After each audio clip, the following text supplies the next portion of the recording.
Bildiğiniz kimi Güney Azərbaycanlıların çoxları İrandakı İsrail-Amerika savaşından öncə İran dövlət tərəfindən tutuklanıblar və həbsxanalardadılar.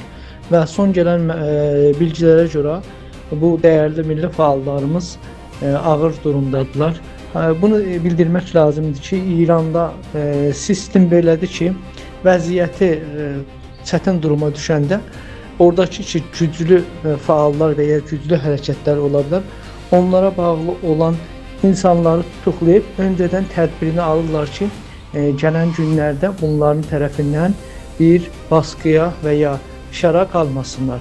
Onun üçün bəlirsiz və ya dəlilsiz ünvanda Azərbaycan milli fəalların ki, etkiləri ola bilərdi. O cümlədən Yürüş Mehrərbəyli və başqa dostlarımız Abdüləziz Əzimi, Qədim, Vədud Əsədi və çoxları vardılar ki, Evin zindanında, Təbriz zindanında və Urmiya zindanında və başqa yerlərdə vardılar.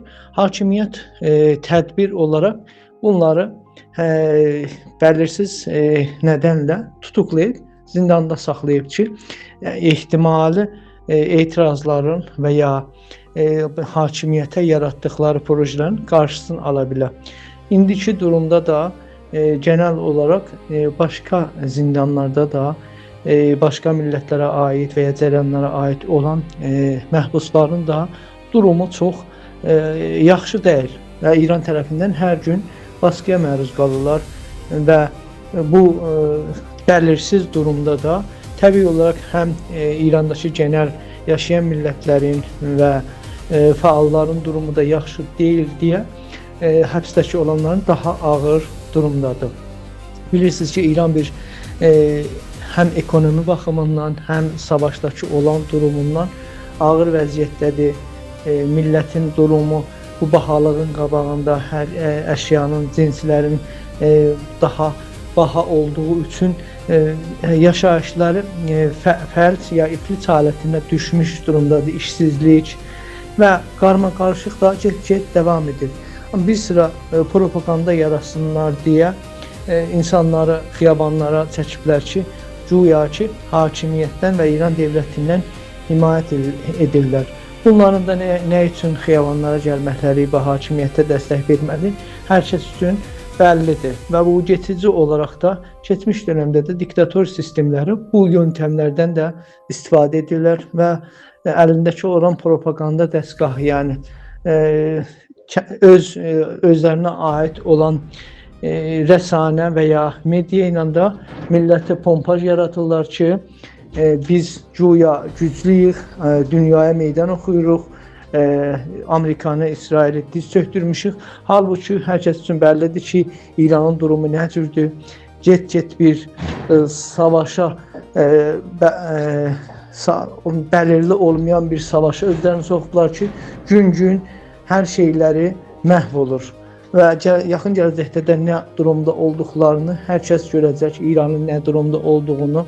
Məcburdular, indiki bu olan yönetim var, Fars sisteminə bağlı olduğu üçün Azərbaycanlıları və başqa millətləri bundan artıq baskıya tutarlar ki, onların dediklərinə hərəkət etsinlər. Görünən budur ki, bu ixtilaflar bir-birinin arasında bu çıxan anlaşmamazlıq hər gün medialara da yansıyır və çıxır.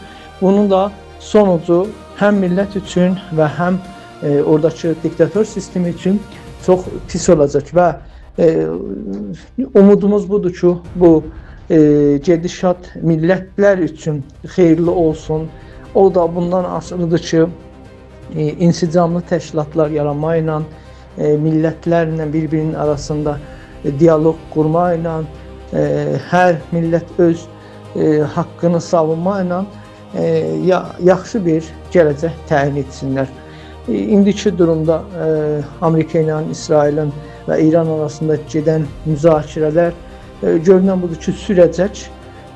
Amma bu çox mənim baxışıma görə çox da sürməyəcək, yəni illər sürə, filan sürə.